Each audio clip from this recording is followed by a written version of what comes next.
So Tebogo is a good friend. We met utilizing the amazing thing called the internet. Let me just go through his profile a little bit here. He's Soweto-born media lover who has now turned his passion into radio to business by starting an online radio station. And I remember the process that you went through with that, Tebogo. I know you pushed forward very, very hard. And it's called Blomanati, and it's 1 year today. Is that right? 1 year today. He's celebrating. Yes, he's celebrating today.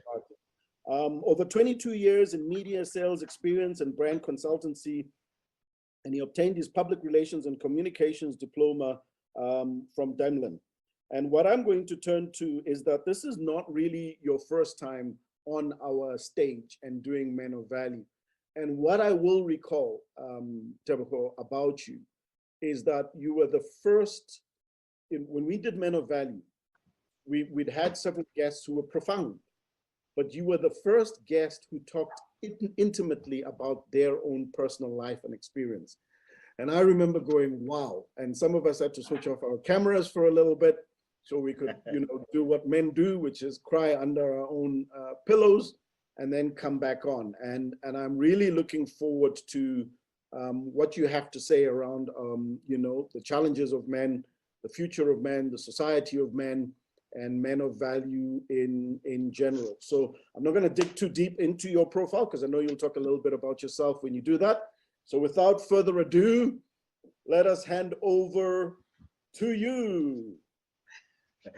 Oh, no, thank you very much. Thank you very much, Vix, and good morning to everyone that has just joined us, those that are here online and even on social media, Facebook and everything.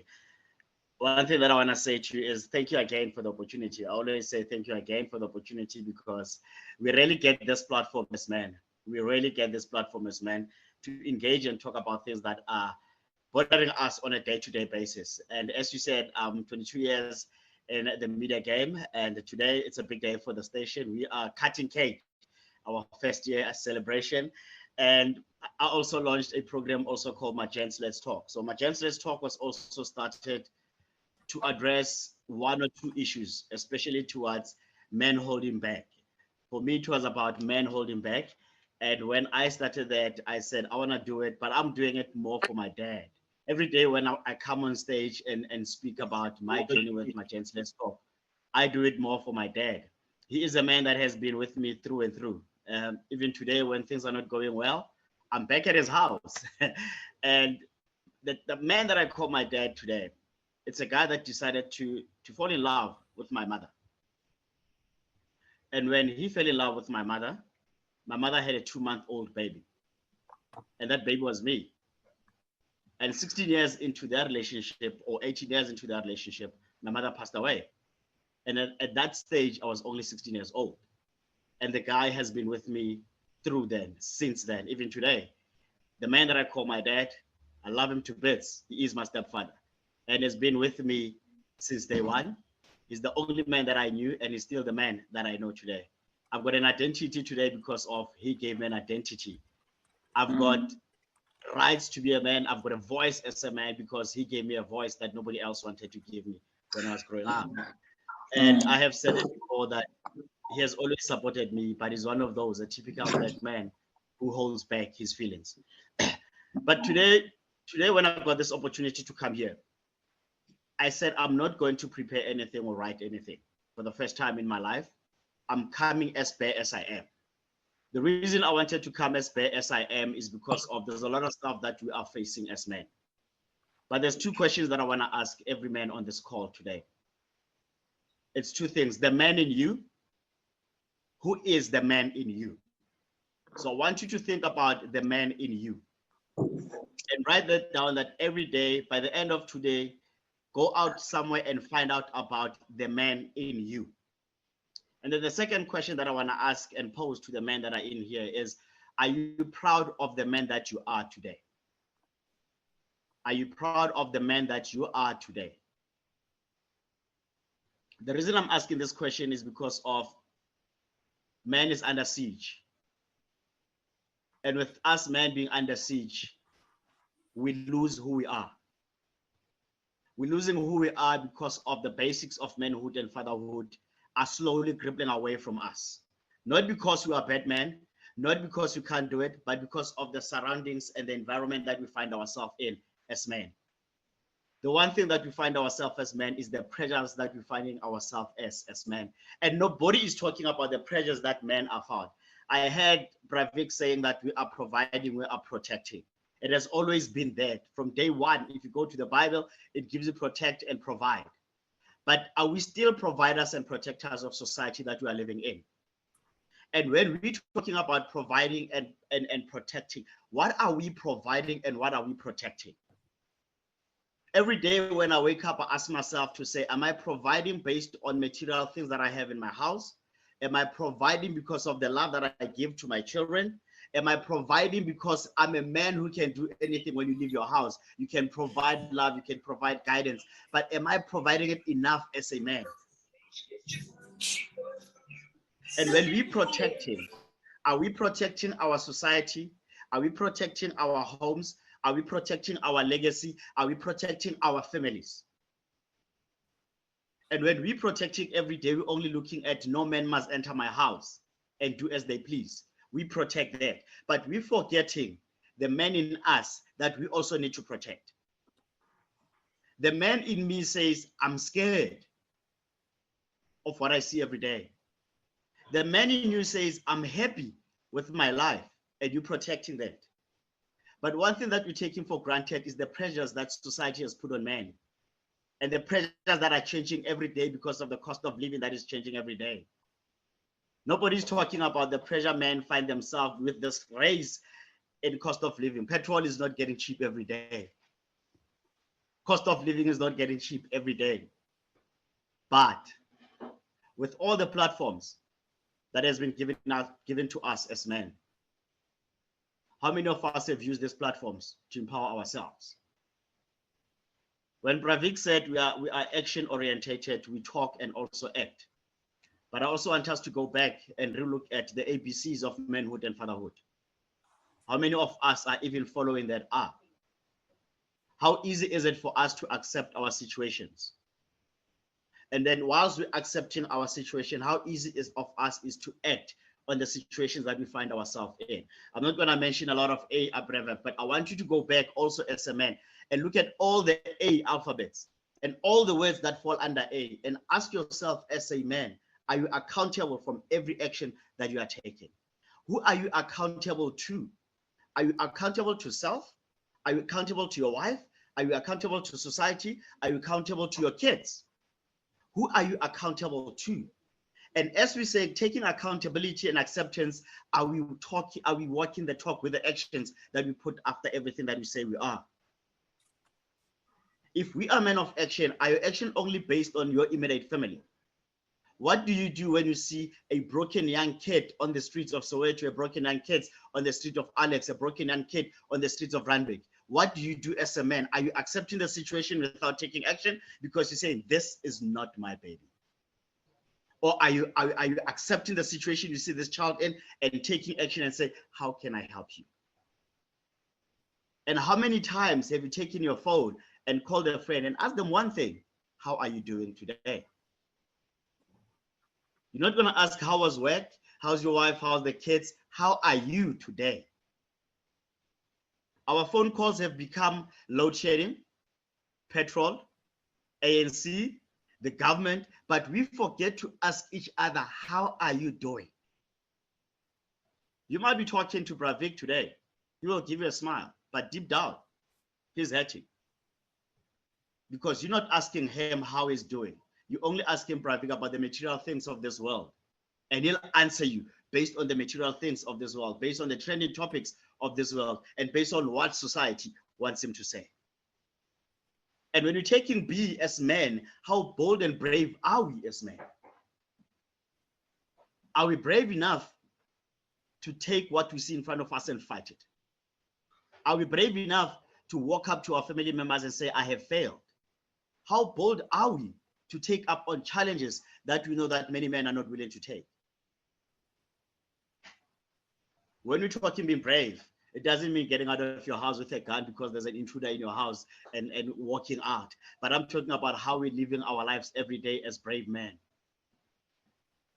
As bold and brave as we are we taking the baton and giving it to our younger boys and young men to say, being a man, these are the things that you need to do. What does it take to be a man of value? You have to underline that and explain it to these young boys. And I did mention it to Brad Derek and Brad Victor during the week to say the pressure that men find themselves is because we end up with people that don't appreciate who we are, but appreciate what we have. And with that going on, there's a man who committed suicide because the wife said he owed the school fees. He couldn't afford to pay school fees. The wife went to the school, paid school fees, kept quiet because she wanted to get the refund from the school and pressurized the man to pay. When the male couldn't pay the school fees, he committed suicide. Now the family is left with, it's a fatherless family, a mother who got so selfish not to tell the husband that I've paid, because society has expected that man should always provide.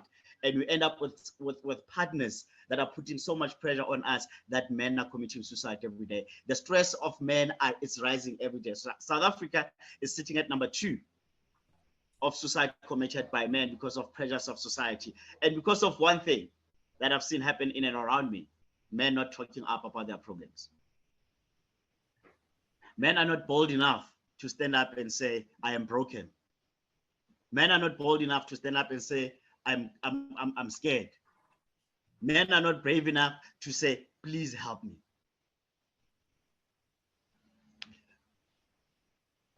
Because society always says, be a man and stand strong. Be a man and stand strong. So when you are a man and standing strong, it becomes very difficult to even do it. So when you do it, so 2 seconds, guys, the someone is me.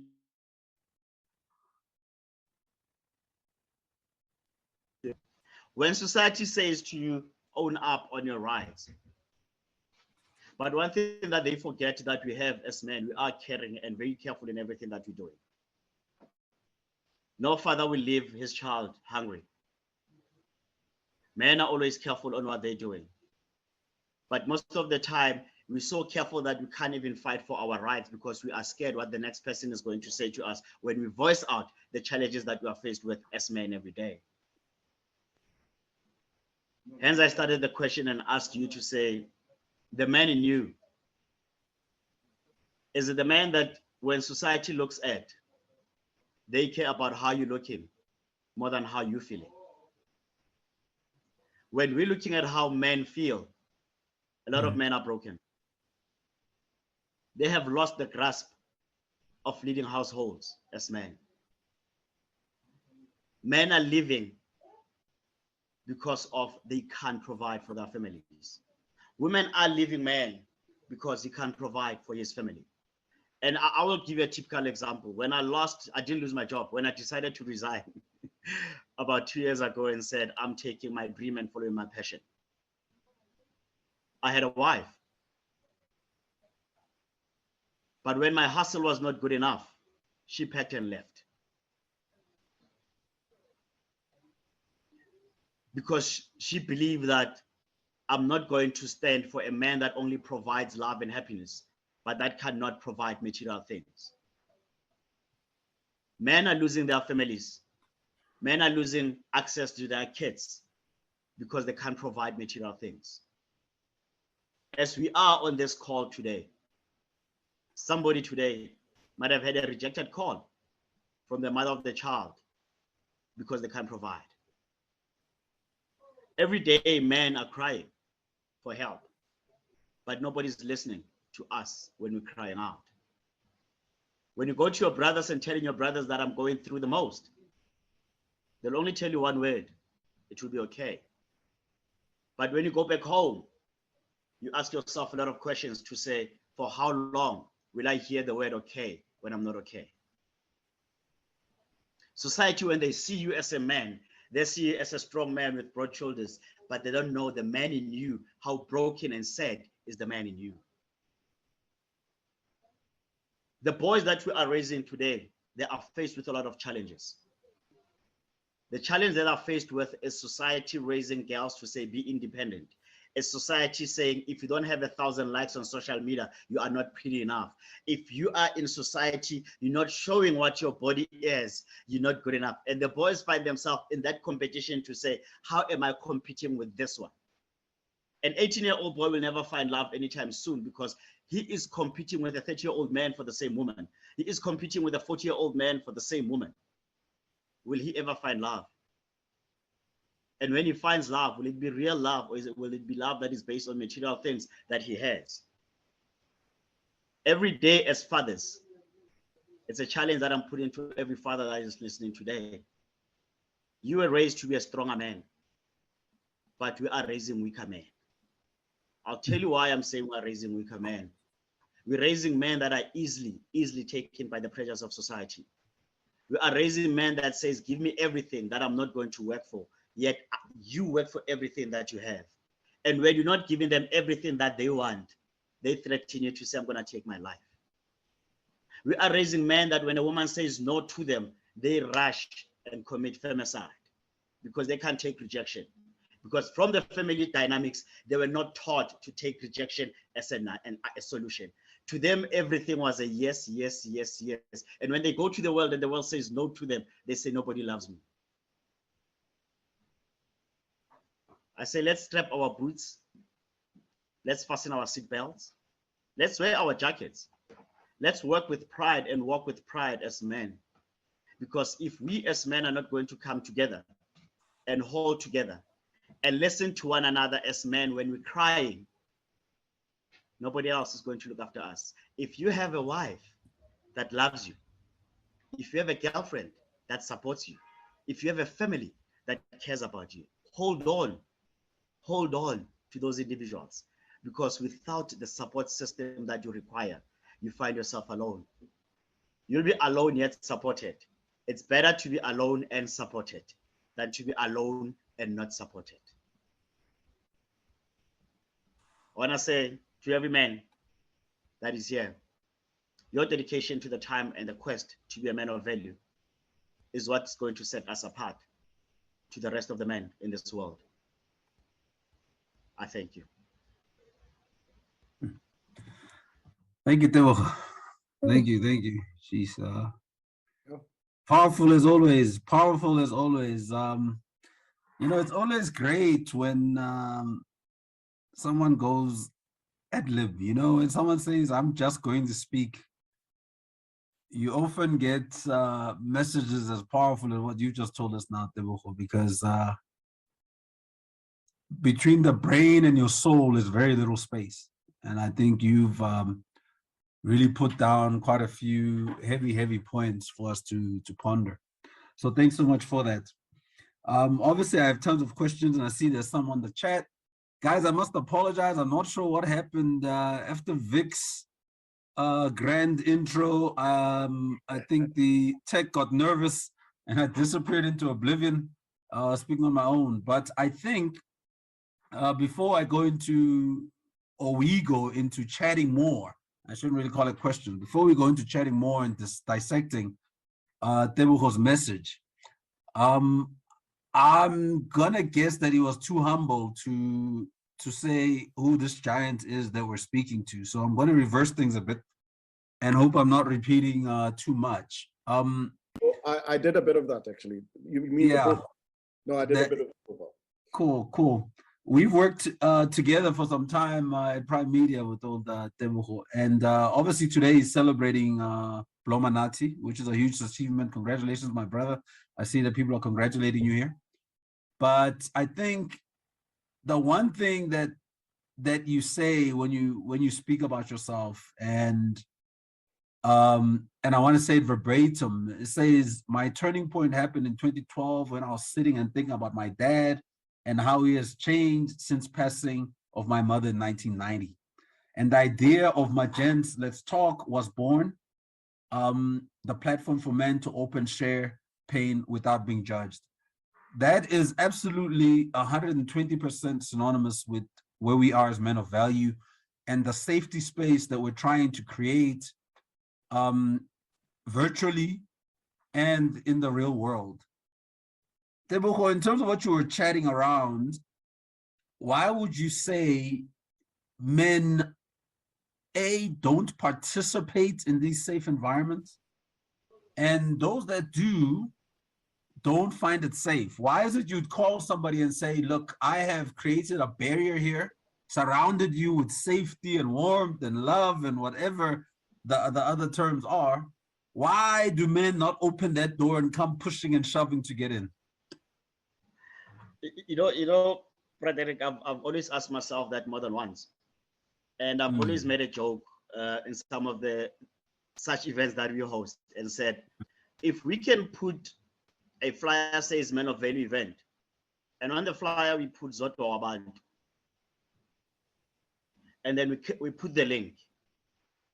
Watch how many people are going to come.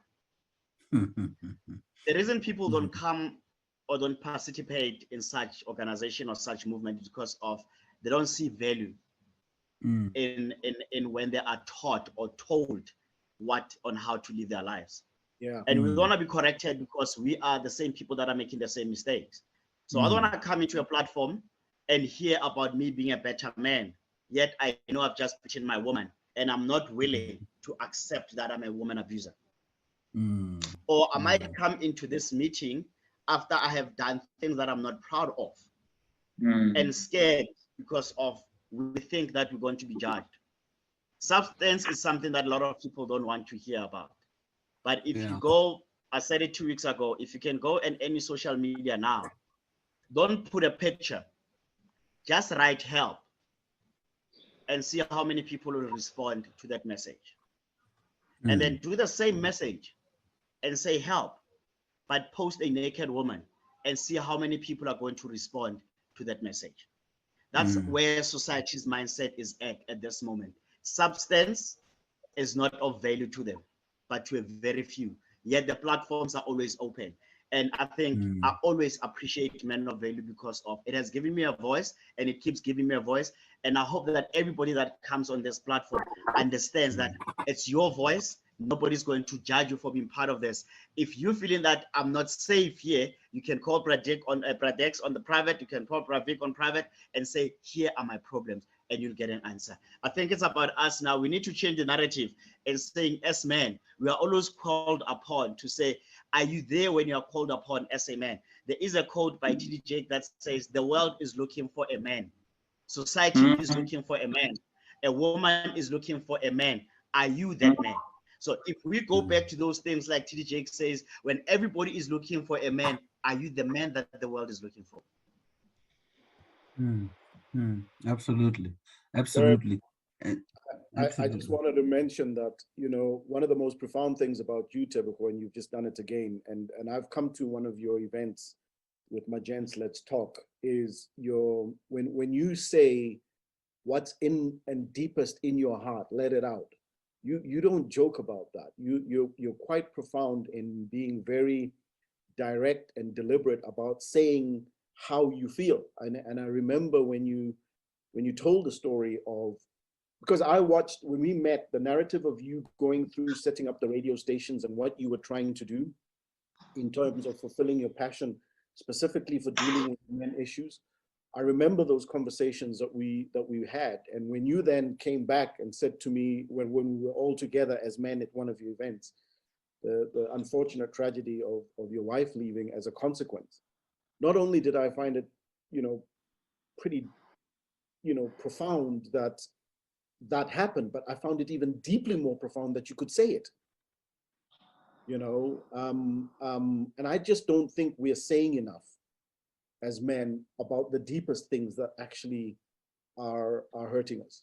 And I think I've learned that from you, and I continue to learn that from you. I'm trying, right? But there are things from my childhood, there are things from, my life that, still have a closed door to it. My wife, who's here, spends a lot of time chipping away at that, trying to, get that out. But I do find it amazing that when you talk the talk. And thank you very much. It has taken a lot of guts. It has taken a lot of guts for me to be able to open up about things that I'm going through. And because I'll be honest, I saw my father deteriorating because he was not open up. He didn't open up about losing his wife at 35. So when you lose a wife at 35, you're pretty young, and society doesn't understand what you're going through. And he's from the old school that says Indo Daikali, and he's a typical man that says Indo Daikali. And I've learned to open up, even with him, to say it's fine not to be okay. And I think as society, we also need to start taking that stance and say, when a man comes to you crying, don't judge, because it takes a lot for a man to come and cry to another man. And when a man opens up to another man, it takes a lot for another man to open up to a man that they hardly know. I met Bravik about 2 years ago, and I never felt him as a stranger. I've known Derek. I met Derek years ago, I think around 2006, when I was at Prime Media. That's when how far I've known Derek. Though I haven't seen him in a long time. But when I met Bravik about 2 years ago, I never felt that I met a stranger. And I think that's where we need to go as men, to say, any man that you meet, what value are you bringing into his life? What lessons are you taking into his life? It might be a small lesson of your past. It might be a past that you were abused as a man, but you don't find any man that is willing to listen to your story. If we can start listening to other people's stories without judgment, society will be better. South Africa will be a better country. Absolutely, absolutely. No, thanks for that. There are a few questions in the chat, and we'll go in there. And I think, Tebogo, if we could address some of them. Guys, in the standard intro that I usually say is that you're not allowed to sit on your thoughts. So we do encourage that you participate. Continue to put whatever you want to say on the chat. And again, it's a safe space. The other, and I don't want to call it quite a disclaimer, is that we call ourselves men of value because we're trying to become men of value. But we have events, and you can see from this event that I would tend to guess that we probably have lent towards more of a female audience than male. And we actually find that great as well, because you want to get multiple views. And you also remember that, you know, we play dual roles in almost many cases. And if you start now thinking they will hold now divorce or gone through divorce, and quite a few of us in similar situations, we do quite a bit of playing both sides. So I think men of value is, we define it by gender, that a man is this or that, quite old school, but it goes far beyond that, as you see from our intro meeting and everything else. But thank you so much, ladies, for joining us. We value your input. Please be part of this and know you are part of and parcel of men of value, in that you're shaping and creating young boys and men and the other males that you run to in society. One of the questions asked by Koli here, Debs, is it society or the circle of people around you?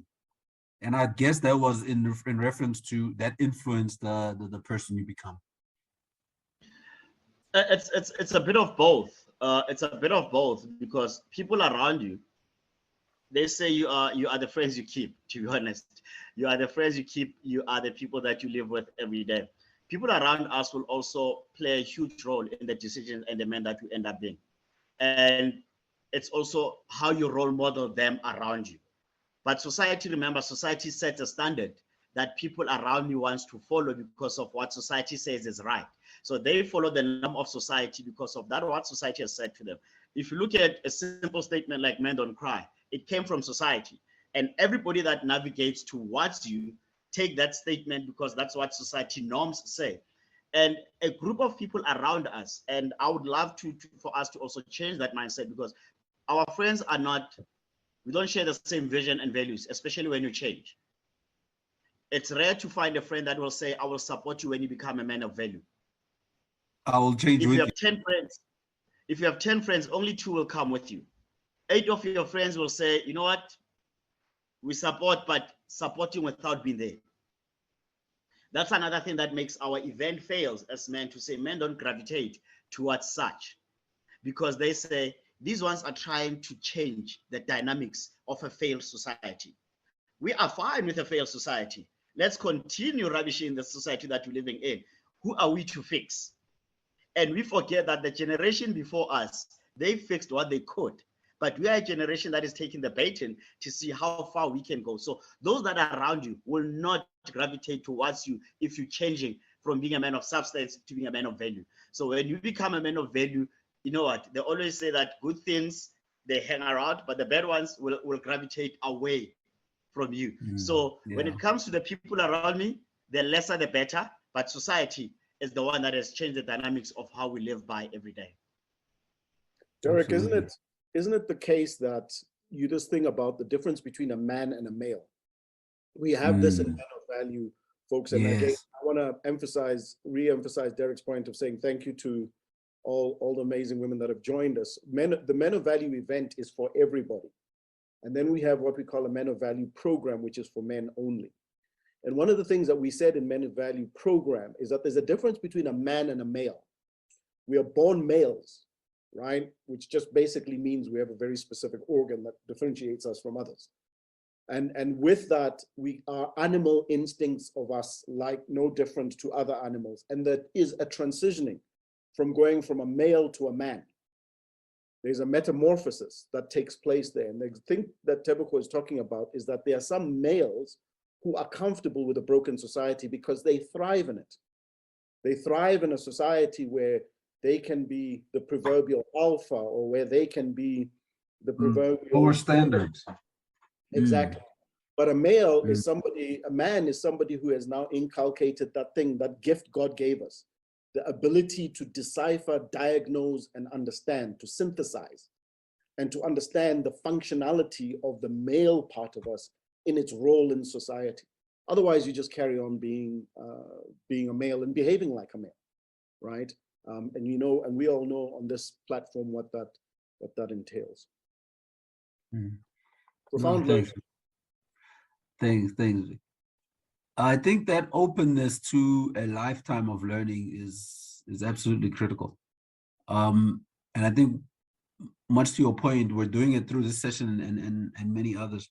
I hope I say your name correctly. Tsungai, how do you say it?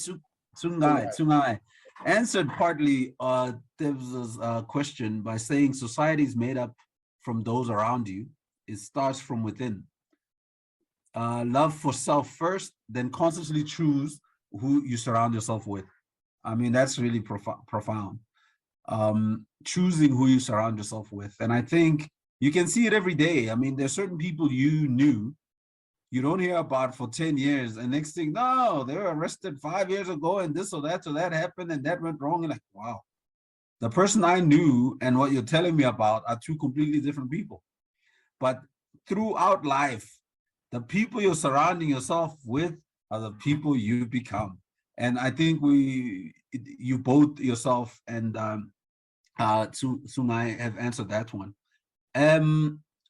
Only ask again, if your daughter asked you, tell her what qualities she must look for in a man, what would you say? Keep in mind that you are the society we can refer to, or we are referring to. So what qualities? You know, when I saw that question, I laughed when I saw that question. Because one thing I will doubt that my daughter will come to me and ask me about, Daddy, what type of guy should I be dating? But to be honest, I've always said she's an individual. The first thing that we need to look at, and they need to look at, the man that you're dating, does he have a plan for your relationship? You know, one thing that we take out is there a plan for this relationship? What values are you and this man sharing? Because sometimes the values that we instill as parents are not the same as the values that our kids are living by. So she must go back and say, what values do you share with this man? Is there a plan? Because you might meet a man that says, let's just date. So if you're 25 and meet a man that says, let's just date, you're wasting your time. But is there a plan? What are those goals that you guys are sharing? Morality. If we're looking at morality, is it a type of guy that when he's broke, you know, one thing that you also need to look at there is when he's broke, how does he respond? When he has money, how does he think? Because that is where the core of some of these relationships are based. They're based on one element, money. So if he is broke and moody and happy when he has money, there's a problem. Yes. The two hymns. Yeah. So you need to understand who is this man that you are dating. But one thing I'll say, have a man that you also want. When you paint his picture, let it be a man that you'll be proud to work with. Let it be a man that you can have a conversation with. Let it be a man that can also support and raise you as a human being as much as you can be able to grow with this man. So when you're growing with this man, is it only about material or is it also about what your beliefs are? So it's a lot of things when it comes to how I would say my daughter should look at dating, because when I look at dating and how I dated, it's different to what she will say. One, when I got into a relationship and got married, I looked at somebody that is loving, pretty, that can be a wife, somebody that can look after me, somebody that can support me, and somebody that will be there for me. But one thing that I didn't look at, I had a lot of income at that state. I didn't look at that to say, when this is not there, will this person be the same? And when it happened now when there was nothing to do, when there was nothing to offer, it changed. Because I never looked at this individual on that eye of material. I looked at this individual with an eye of love and growth. So we also have to also advise our kids to also open up their horizon when they're looking for a partner. Woo! Mm. I know. Khulumile mfowethu.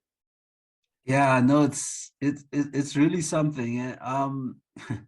You know, the reason scientists spend years and years and years in the lab working on a single formula or trying to crack a little something is because that's just how complicated it is. Can you imagine something as dynamic and fluid as a relationship, trying to use a litmus test approach to see what's how durable it is, you know, what is the integrity of this relationship? Must be very hard, you know? And you can understand in a year of dating or 2 years how little you can actually know about someone else, you know? And as you grow and move into different lanes, how complicated relationships become because they are ever evolving in as much as everything is ever evolving. But yeah, very interesting what you're saying there. I think Tsejo said something linked to this where she said, if men shut us out when they're going through difficult times, how do we meet you halfway as women? What do you think? Thank you very much, Silho, for the question. I think it goes back to what I said in the beginning. When you ask someone, how are you? I think that's the first thing that we also need to look at, to say honestly asking about their feelings and what they are going through. And when a man comes to you, Tseho, with everything that is happening to them, one thing that we should also learn is to listen, pause, and because what we miss, we listen, engage, and pause. And let the man be vulnerable. Don't judge. If he cries, hold him. Let him cry. Don't even when he's crying and say, but why? This is too much. Let him be weak. Let him cry. If let him do that. And then after that, listen to why is he crying and try to understand that point. If you don't have to answer sometimes, because I think what a lot of women find themselves doing is when we come and cry to you guys, you want to answer now. Sometimes you don't have to answer. You just have to listen to me and let me cry, and then tomorrow come back and say to me, this is what's happening. And that will make me feel better. Mm. Mm. Mm. So you're saying sometimes it's not even a need to comment. It's just a yes, eyeball to eyeball, deep stare that looks into your soul, and somebody simply hears and feels what you're saying. And I think it talks to the men hugging thing. Derek, you said this thing the last time when we talked about how many young boys, particularly those growing up in single parent households where their mothers are raising them, how many young boys have felt the hug of a man? How many young boys have felt that sense of a man? And I don't mean a shoulder hug. I don't mean that, you know, thing where you come in on the side with the shoulder. I mean, what was the expression you gave? That intimate, you know, hold. A bear hug, intimate. 8-second hold hug, and they're very few. They're very few, and it's something that we can start doing without even having to converse. Sometimes we think we need to have the answer. The answer is not necessarily what comes out in our voice. It's just how we respond. Just looking at the person and saying, I can see that person's going through a challenge. Let me just hold them. Let me just hold them. That's it. You don't have to say anything or even solution. Yeah, guys, I think, you know, I'm sure those who are in the psychology space here could expound on it, but, you know, all research, not some, all research that speaks to the amount of human interaction you get as a newborn and the amount of human interaction you receive in your golden years as you're passing away become very important to not only the quality of your life, but the length of your life. When you sit and I mean, we're seeing it now with my dad who's in a retirement place now. We physically have to spend time massaging him because of the fact that we need to get the chemicals running that allow for his body to feel emotion, to feel excitement, which therefore then allows you to be stimulated enough to think, live, eat, and. So a simple act such as hugging, and the proper hug, you know, you're talking about the kind of hug you get at a funeral. You know, when someone has passed away, that's the one day where people say, come here, my brother, we need to hug, we need to cry. And men hug, women hug, men, what, everyone is just hugging because at that particular moment, we need to hold each other and feel that you're part of something.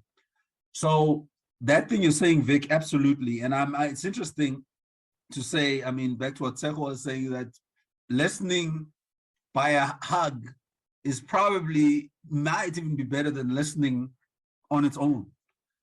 Men need to be hugged, men need to be loved, no matter how strong they claim to be. And I think if there's pushing away, it's probably a gradual process. One of the things that come to mind, though, is to think it would be interesting if we had a session where men could come to cry. You know, if you literally said, guys, next Saturday, whatever the date is, we're having a session, and the objective of the session, is nothing more than seeing everybody cry. And you know, I'm one of those lucky or cursed guy who sears are close, so I don't have an issue too much with it. But the importance of men showing emotion, being able to cry, and one day realizing that strength is in weakness is quite important.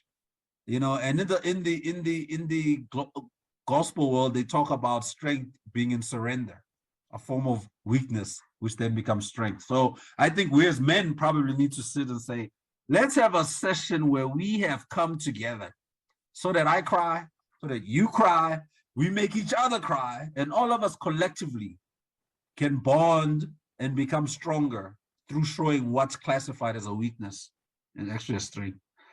Guys, there's also something here that says, I mean, there's a few points, and I think the one I wanted to ask, we're getting good feedback here. It says this is good, valuable conversation.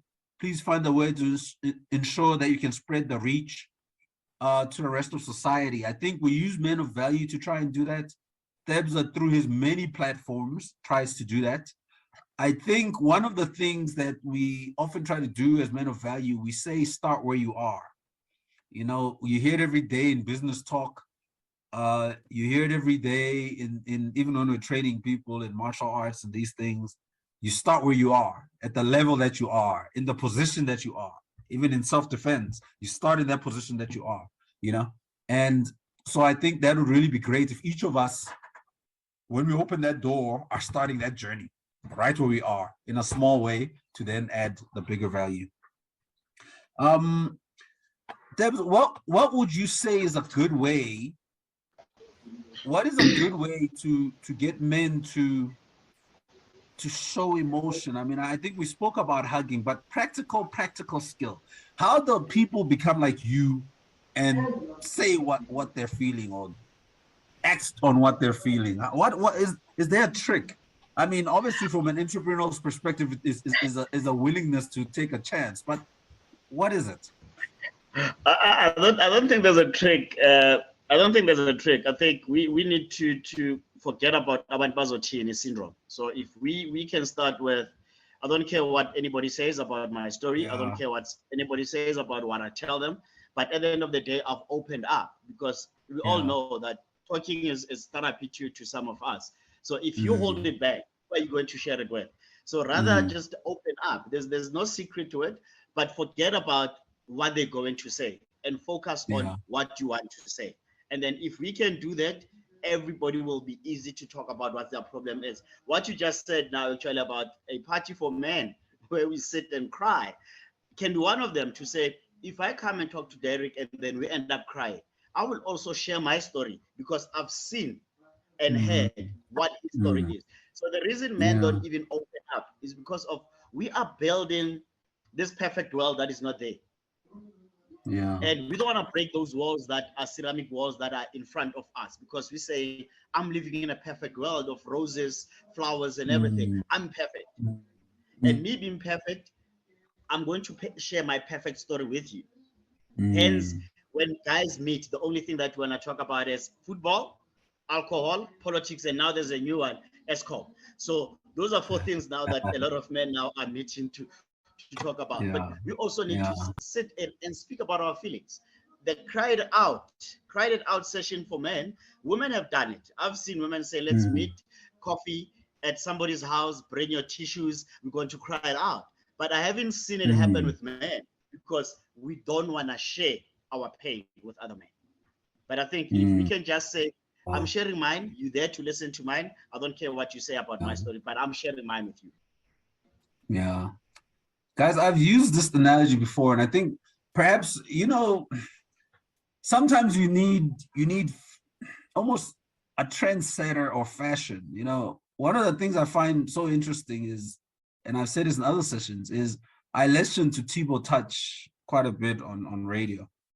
And it's so interesting how someone can be so unapologetic about their religious belief. And it really becomes a thread through a commercial radio station. I mean, it's profound. And we need that somehow to exist in men of value. We need somehow to make it cool for men to say, I am weak. To make it cool for men to say, I need a hug. And I'm going to go get the hug today that I need. We need somehow to create that. And part of our discussions here to say, what do we do to create these environments, these safe spaces? Ellen speaks here on saying on the chat, I would also say that it's very empowering when your partner affirms your belief in you. Absolutely. And what you're doing during challenging times. I mean, Yeah. we talk about a physical violence being the plague of South Africa, but the emotional destruction that we cause, especially within life partners and those that are close to us, is pretty profound. Absolutely profound. I mean, if you consider a challenging child to a parent, even, there's a lot of emotional distress that goes on, and sometimes it can go two ways. But very powerful thing that Ellen's saying. Confirm they are with you, win or lose. Um, we are all vulnerable at heart. Please support and confirm that support before the crisis comes along. Absolutely profound, Ellen. Absolutely, absolutely. So what I just to add to that, and shout out to my brother Alan that's here and my sister Nomvuyo Nosizwe. When you asked the question about, or Chloe asked the question about what would you tell your daughter, and my wife and I have a daughter, and I think the word that you came out with is values. The belief systems that you share, that for me is the most profound. And it goes to, when if this plane is going to go down, right? How do we all deal with a plane going down? Because it's wonderful when the plane's going up, right? But how do we deal with the issue when the plane's going down? And that synchronicity is very, very important for both of you. So she should look him in the eye and say, is this the kind of guy I want to go down with? Because we did a course on resilience. I think all the Evaluatians that are here, shout out to you too. We did a course on resilience on Thursday within our business and executive coaching. And one of the things about resilience is the way to manage yourself out of difficult times is that you've got to allow 10% of weeping and crying and complaining and blaming and whining and all that, but 90% of solutioning, and you said it, Tebogo, facing reality, right? And then solutioning yourself out of reality, saying, okay, this is where we stand, but now how do we get out of here? And I think young girls or women, they need to look at the guy in the eye and ask the question, when the proverbial will come, whether it be COVID or something will happen. It doesn't have to be materialistic. When the proverbial happens, is this the person that I want to go, who's going to pilot this plane and get us to the other side during troubled times?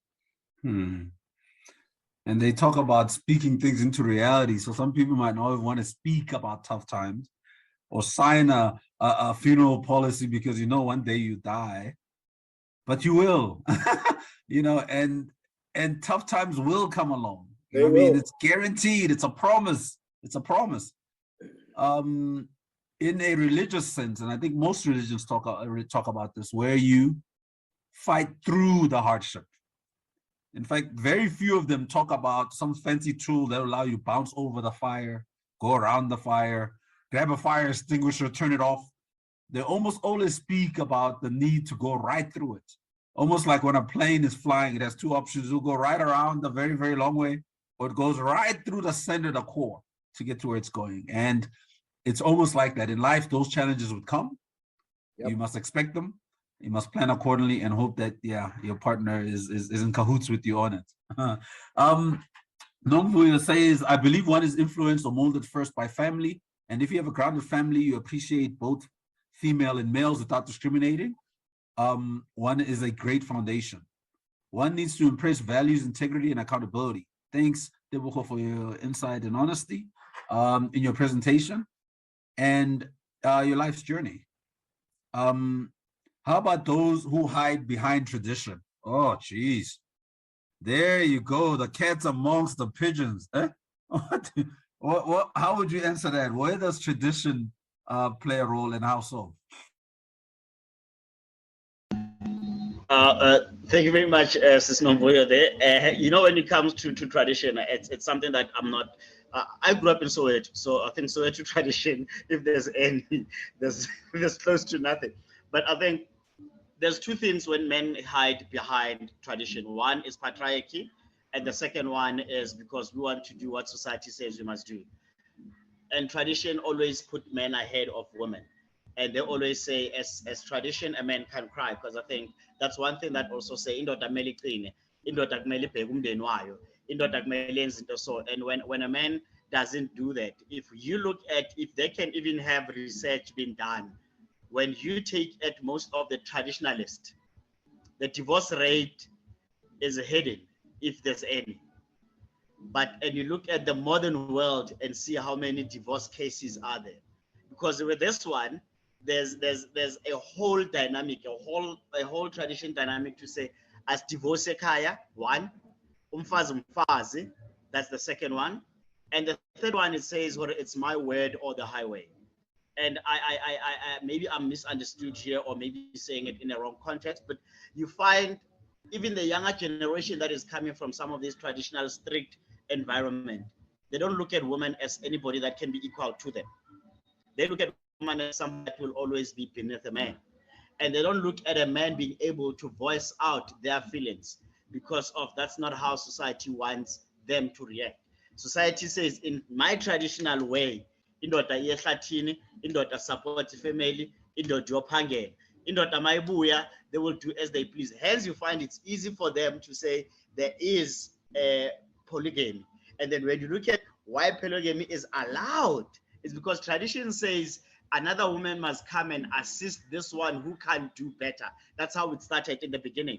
But I was saying today, are they still doing the same way? So when it comes to tradition, I'm one of those that says there's a lot of gaps that one day we need to have one of the traditional leaders to come and explain to us, to say their role in raising men, their role in making a man be vulnerable, not to be judged to say, if you are a man, you're not supposed to do one. So we need to also bring traditionalists to come and maybe share with us things that we're not aware of is set in a traditional space, because some of the things that we see is things that is hidden via tradition, including how the last word or the final word is. So I think we need to get that out. So unfortunately, this is not for you. I don't have an answer for that. I think there's a distinct difference between traditional culture and traditional practice, right? And I think when we bring in traditionalists, they must talk about traditional culture, not traditional practice. Traditional practice is a norm that has become a habit that has now become a behavior.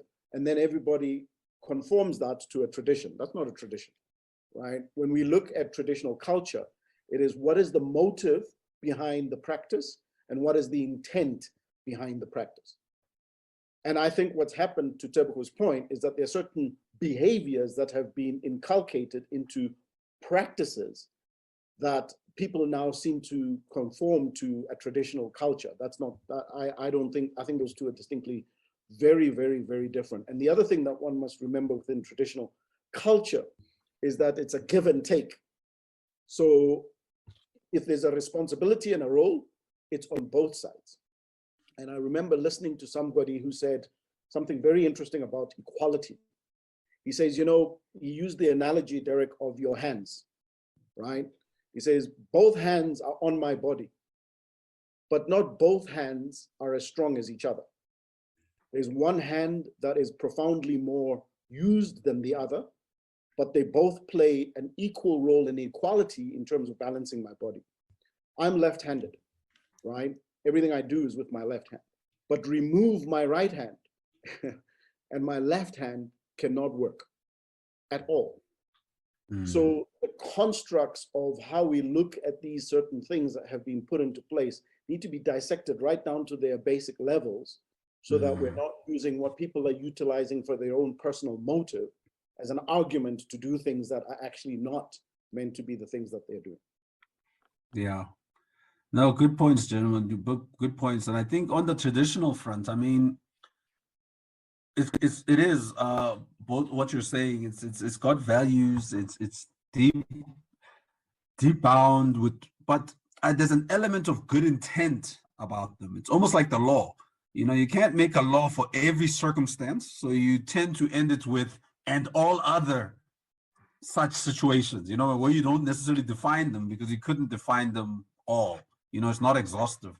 And I think culture is very much like that, you know, where the intention of it is more important than how it's practiced, because it's the intention that it was meant to achieve. You know, we then use the practical side to get away with, you know, I mean, you pick and choose. I want to have a few wives, but I have wife A who's going to get 80% of the money and wife B who gets 20. That's not the way it's supposed to work.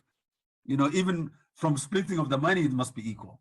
Your time must be spread, you know, and so it's very complicated traditionally, but I think people do pick and choose it to their convenience, you know. Guys, it's been a good chat, and I see that time-wise we're starting to move towards closing, and I'm getting a note here from Novu. It says, great to have been on the webinar, Royal Highnesses, talking about gender-based violence, and was impressed by Tebogo Mohatse. Would be a good one to invite as head of Contralesa. So I think, Tshepo, if you could take note, and Vic, I think, guys, there's so many angles that we're going to take here. I think one of the very simple and basic ones is we need to have a man's crying party. We'll find the right term, but we need to have a day where somebody who hasn't shed a tear in over 15 years needs to just shed a tear. We need to have one of those, and we're going to do it. We're going to do it. Debs, thanks so much for your time. I think we really do appreciate the session, and I think it's the reason I feel so robbed by not being able to introduce you was that, you know, we try to speak a lot about people who are virtuous. You know what I mean? You say it, you act it, you do it, you know, and that's really what we are trying to do. So part of being a man of value is just that.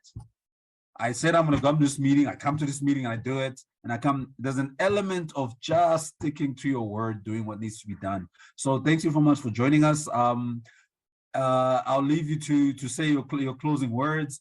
Then Vic will touch up a bit again on the importance of today, you finding out your big hugs. But thank you so much, everybody, for joining us. We will have sessions like this again.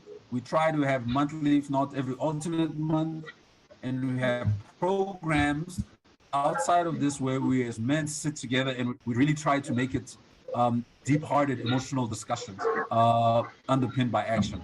Debs, as your parting shots, if there's such a term, what else can you say from your soul? Because I know your mind and soul are almost one thing. What can you say?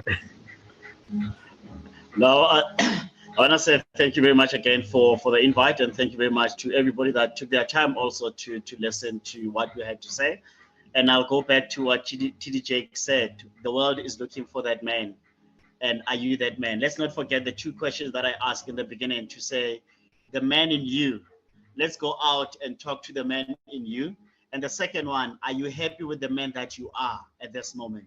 So let's go out and be the man of value, but also the two things. Are you happy that with the man that you are today and the man in you? Go out and talk to this man in you and find out things that are breaking, things that are building, and things that are keeping you to be the man that you want to be. And I want to say to everyone, it's okay not to be okay. Let's not hold back how we're feeling. And to our partners, to our lovers, to our friends, when he comes crying to you, listen, pause, and engage. I always say, as a man and as a woman, you are given all the senses. When somebody comes to you, the first thing you need to use is your ear to listen. Give them that opportunity to use your ear to listen. You've got broad shoulders. If you have to give that hug that Vic spoke about, go and give that hug. But the most important thing, speak when you get an opportunity to speak. But firstly, listen, pause, and engage. Thank you very much for the time, and thank you very much for the opportunity. It's always a great pleasure to be amongst great men. Thank you. Thank you. Thank you. Thanks. Thank you very much. And also in closing, thank you, everybody. It's nice to see that the audience is getting wider and bigger for men of value. Next month, it's Women's Month, and we are focusing and celebrating those who give life and allow the existence of this planet. I always say, folks, men particularly, don't forget that if it's not for women, there's no humankind. And therefore we will be giving our gratitude and our love to the women of our society. And also as men, I think being very now in what I call deliberate and intentional around the role we have is to protect, is to provide, and is to lead. And protection, particularly of our young children, particularly of our vulnerable, our aged, and particularly of women, is something that we must wear as a badge. Men have to be warriors. We need to, there's a Putin out there are lots of them.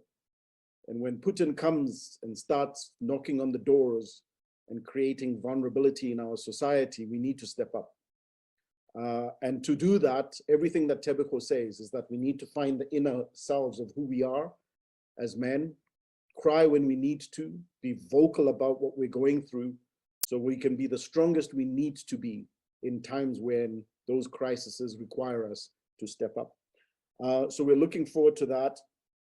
And I'll just remind everybody again about the men of value and the pledge that we have, which is that we are conversationalists in action, that we will never use violence inappropriately. We say we love you. Men, if we haven't cried and we haven't used the word love, let us use it. We hug, let us embrace, let us be intimate, even through hug, and we mentor someone. Please let us mentor someone. I saw in there Mzwandile's first time here. Shout out to Mzwandile for putting that all there. And for those that have come, I see our chairman has joined for Value Ed, Mpumelelo, our chair lady, Twenga, all the ambassadors, all the hosts and guests and our patrons. We just want to thank you very much for being part of this.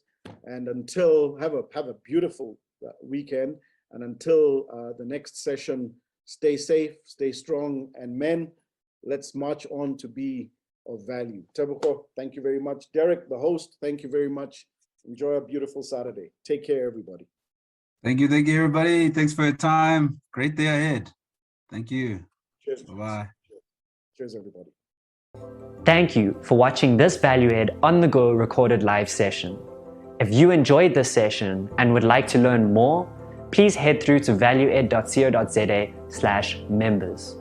By becoming a member, you will be able to join our live and interactive sessions. This will allow you to ask the host questions, but also meet our other ValueEd family members who are part of this course. You will get access to all of our on-the-go recorded live sessions, as well as our other ValueEd sessions, including the Mogul Masterclass, Leadership Masterclass, and Career Discussion Academy. So, we hope that you decide to join the ValueEd family by heading through to valueed.co.za/members. Until then, we hope that you stay inspired to make better choices for tomorrow.